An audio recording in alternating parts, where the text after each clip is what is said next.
Hi viewers, welcome to our channel. ప్రస్తుతం మనతో పాటు సీనియర్ జర్నలిస్ట్ దాము బాలాస్ సార్ వారితో మాట్లాడాం. నమస్కారం సార్. నమస్తే సార్, ఢిల్లీ లిక్కర్ స్కామ్ లో ఆల్రెడీ కవిత గారు జైల్లో ఉన్నారు, కేజ్రీవాల్ గారు కూడా బెయిల్ మీద ఉన్నారు. అయితే నిన్న ఈడీ కేసీఆర్ గారికి కూడా ఈ ఢిల్లీ లిక్కర్ స్కామ్ గురించి మొత్తం తెలుసు అని కూడా చెప్పింది. అది లేటెస్ట్ ఇప్పుడు ఆయన పేరుని కూడా ఈ స్కామ్ లో యాడ్ చేశారని అంటున్నారు సార్. మరి ఏంటి పరిస్థితి? కేసీఆర్ గారిని కూడా అరెస్ట్ చేసే అవకాశాలు ఏమైనా కనిపిస్తున్నాయి అంటారు సార్? కేసీఆర్ని అరెస్ట్ చేయకపోవచ్చు, బట్ కేసీఆర్ పేరు మెల్లగా ఇరికిస్తారేమో అనేది కల్పిస్తుంది. అయితే నిన్న సడన్గా కేసీఆర్ పేరు మెన్షన్ చేస్తూ ఈడీ హైకోర్టులో వాదనలో వినిపిస్తున్నప్పుడు చెప్పింది అనే వార్త బయటకు వచ్చింది. యాక్చువల్గా ఏంటంటే కవితకు రౌసెవెన్యూ కోర్టులో బెయిల్ రిజెక్ట్ అయింది. దాంతో ఆమె హైకోర్టుకి వెళ్ళింది.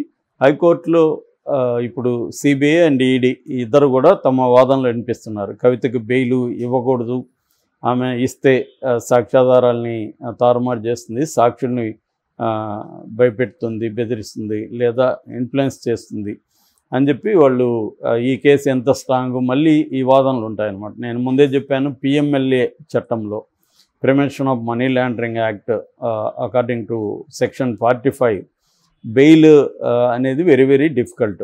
ఎందుకంటే ముద్దాయి తాను నిర్దోషి అని నిరూపించుకోవాల్సి ఉంటుంది. బర్డన్ ఆఫ్ ద ప్రూఫ్ ముద్దాయి మీద ఉంటుంది. రెండవది ఏంటంటే బెయిల్ ఇచ్చిన తర్వాత కూడా నేను ఈ నేరాన్ని చేయను అని కూడా జడ్జిని నమ్మించాలి. అంటే తాను నిర్దోషాన్ని నమ్మించాలి, నేను బయటకు వెళ్ళినాక కూడా ఏ నేరం చేయను అని కూడా జడ్జి నమ్మితేనే ఇవ్వాలి.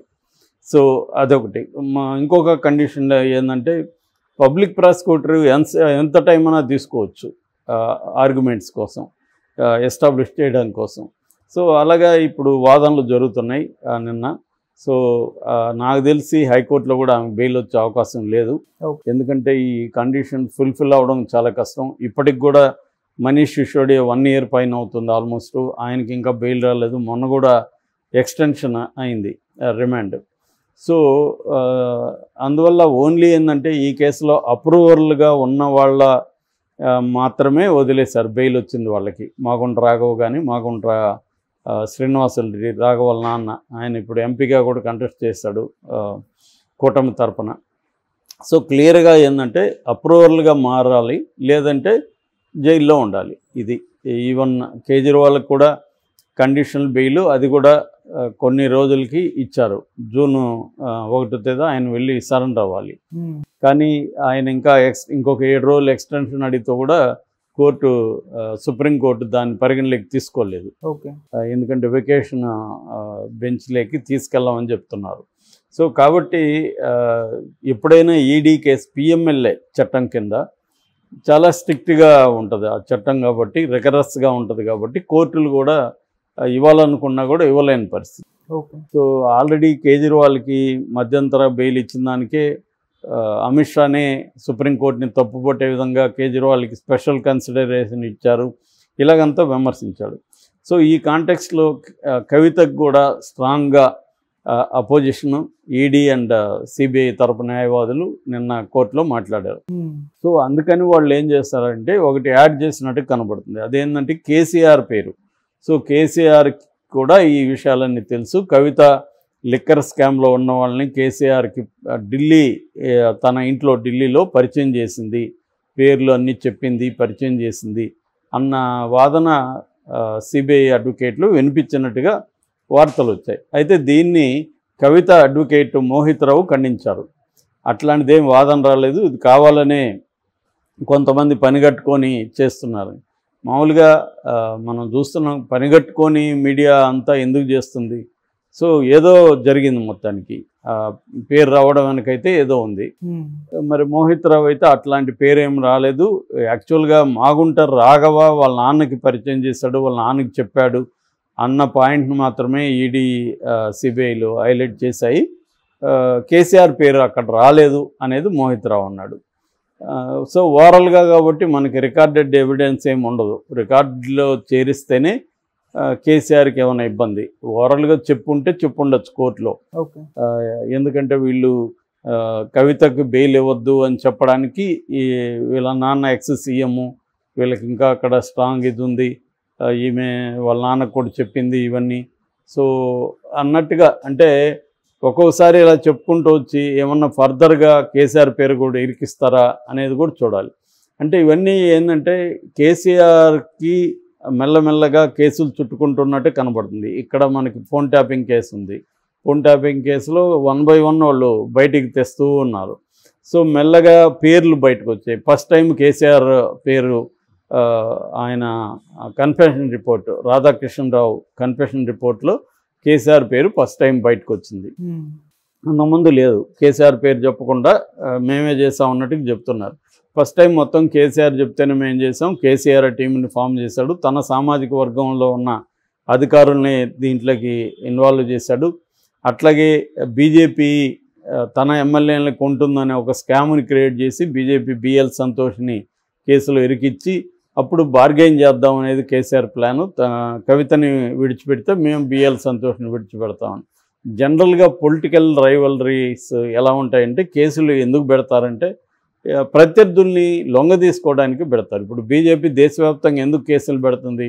వాళ్ళకేదో అవినీతి దేశంలో ఉండకూడదని కాదు. వాళ్ళకి తెలుసు పార్టీ అవినీతి అనేది ప్రతి పొలిటికల్ పార్టీకి కంపెనీలు ఎందుకు అంతంత డబ్బులు ఇస్తుంది. ఆ పొలిటికల్ పార్టీలు కంపెనీలకు ఫేవర్ చేయకపోతే బీజేపీకి ఎందుకు 6,000 కోట్లు ఇచ్చారు? అది కూడా బాండ్ల రూపంలో. బాండ్లు కాకుండా కూడా డబ్బులు ఇచ్చి ఉండొచ్చు, మనకు తెలియదు. అవి బాండ్లు, అది కూడా సుప్రీంకోర్టు ఇన్వాల్వ్ అయ్యి ఆ బాండ్లు బండారం బయట పెట్టండి అన్నప్పుడు ఇది బయటకు వచ్చింది. సో క్లియర్గా ఏంటంటే బీజేపీ అయినా ఇంకొక పార్టీ అయినా తన రైవలరీని, పొలిటికల్ రైవలరీస్ని తనకు సరెండర్ చేసుకునే విధంగా చూడడానికి కోసమే కేసులు పెడతారు తప్ప లాజికల్ ఎండ్కి తీసుకెళ్ళి వాళ్ళకి శిక్షలు పడే స్థాయిలో ఎప్పుడూ జరగదు. అలాగే ఇప్పుడు రేవంత్ రెడ్డి కూడా ఈ హంగామంతా ఎందుకు చేస్తున్నారంటే కేసీఆర్ని లేదా బీఆర్ఎస్ని తనకు సరెండర్ అయ్యే విధంగా చేసుకోవడానికి అనేది అందరూ కూడా అనుకుంటున్నది. మోస్ట్లీ అదే జరుగుతుంది. ఎందుకంటే గతంలో కూడా ఓటుకు నోటు కేసు కూడా కేసీఆర్ అలాగే ఉపయోగించుకున్నాడు. నిజానికి అది రెడ్ హ్యాండెడ్గా రేవంత్ రెడ్డి మాట్లాడుతున్నాడు, బాస్ అంటున్నాడు. క్లియర్గా అందరికీ తెలుసు కదా. అది చంద్రబాబు రేవంత్ రెడ్డి కలిసి అతన్ని 5 కోట్లకి కొనాలనుకున్నారు. అది క్లియర్గా అందరికీ తెలుసు. కానీ బుకాయిస్తున్నారు. కొన్నోళ్ళు ఎవరు, ఓటుకు నోటుకు ఎవరు చేయలేదు, ప్రజలు తీసుకొని వేయలేదా, ఇలాగ ఓపెన్గా రాధాకృష్ణ డిబేట్లో కూడా అదే జరిగింది. అంటే క్లియర్గా ఏంటంటే దొరికితేనేమో బుకాయించడం, మీరు చేయలేదా, వాళ్ళు చేయలేదా, వీళ్ళు చేయలేదని. సో వీళ్ళు కూడా ఏంటంటే దాన్ని ఉపయోగించుకొని తమకి అనుగుణంగా వాళ్ళని సరెండర్ చేయించుకోవడానికి ప్రతి పొలిటికల్ పార్టీ, అధికారంలో ఉన్న పొలిటికల్ పార్టీలు ప్రతిపక్షం మీద కేసులు పెడతాయి. జగన్ అయినా అదే చేస్తాడు, ఇక్కడ రేవంత్ రెడ్డి అయినా అదే చేస్తాడు. వీళ్ళందరూ ముందు చెప్తారు తప్ప మేము ఎవరి మీద ప్రతీకారం తీర్చుకోమని, ఫైనల్గా అదే చేస్తారు. సో ఆ రకంగా కేసీఆర్ మీద ఇప్పుడు రేవంత్ రెడ్డి, మోడీ కలిసి కేసీఆర్ని ప్రెజర్ చేయడానికి ట్రై చేస్తున్నారు అనేది ఒక వాదన. అయితే ఇప్పుడు రేపొద్దున మోడీ అక్కడ అబ్సల్యూట్ మెజారిటీ రాకుండా కోయిలేషన్ గవర్నమెంట్ ఏర్పడితే కొంతవరకు ప్రతిపక్షాలు ఊపిరి పీల్చుకుంటాయి. ఎందుకంటే కోయిలేషన్ గవర్నమెంట్లో అబ్సల్యూట్ పవర్స్ వాళ్ళకు ఉండదు. మిగతా మిత్రపక్షాల మీద ఆధారపడాలి చాలా విషయాలకి. సో అప్పుడు ఇబ్బంది అవుతుంది. సో అది లేకుండా మొన్న లాస్ట్ టైం వచ్చినట్టు వాళ్ళకే బీజేపీకే స్వతంత్రంగా గవర్నమెంట్ ఫామ్ చేసే మెజార్టీ 303 వచ్చాయి, 303. అలాగా కానీ అంటే 272 పైన కానీ వచ్చాయంటే మాత్రం మళ్ళీ ఎవరెవరితో వాళ్ళకి ఇబ్బంది ఉందో వాళ్ళందరినీ లొంగ తీసుకోవడం కోసం ట్రై చేస్తారు. అందుకని జగన్తో కూడా చూస్తే మనం ఆయన మీద 18 కేసులు ఉంటాయి. ముందుకు పోవు, వెనక్కి పోవు. కనీసం ముందుకన్నా వెళ్ళాలి కదా. అది కోర్టుల్లో దాన్ని స్పీడప్ చేసి అతను నిజంగా నేరం చేసిన శిక్ష వేయాలి, లేకపోతే అక్విటల్ చేయాలి. 10 ఏళ్ళుగా అది ముందుకు వెనక్కి ఎందుకు పోలేదంటే ముందుకు పోతేమో అది ఒకవేళ కేసు త్వరగా అయిపోతే వాళ్ళ కంట్రోల్ ఉండదు. కాబట్టి ఆ కేసులు ఉంటేనే జగన్ భయపడుతూ ఉంటాడు. సో అందుకని వాళ్ళు జగన్ కేసుల్లో కూడా ముందుకు వెనక్కి పోకుండా అలా నాంచుతున్నారు. అంటే కేసులనే కత్తులు మనిషి మీద ఏలాడుతూ ఉంటే ఆ మనిషి మనతో భయంలో ఉంటాడు, లేకపోతే అతన్ని మనం కంట్రోల్ చేయడం. ఇది బీజేపీ స్ట్రాటజీ. బీజేపీ కాదు, ప్రతి పార్టీ, ఈవెన్ కాంగ్రెస్ అయినా దానికి ఏం మినహాయింపు కాదు. గతంలో కూడా కాంగ్రెస్ సిబిఐని విపరీతంగా ఉపయోగించేది ప్రతిపక్షాల మీద. గవర్నర్ వ్యవస్థలు కూడా మనం చూసాం. కాంగ్రెస్ దీంట్లో బీజేపీ కంటే బెటర్ గవర్నెన్స్ ఏం లేదు. సో వరస్ట్గా ఉంది కాబట్టి ప్రజలకి ఇది ఇచ్చారు అవును. బీజేపీకి. కాబట్టి కేసీఆర్ పేరు కూడా మెల్లగా లిక్కర్ స్కామ్లో ఇరికిచ్చే అవకాశం అయితే ఉంది, లేదని చెప్పలేం. Okay sir, thank you so much sir.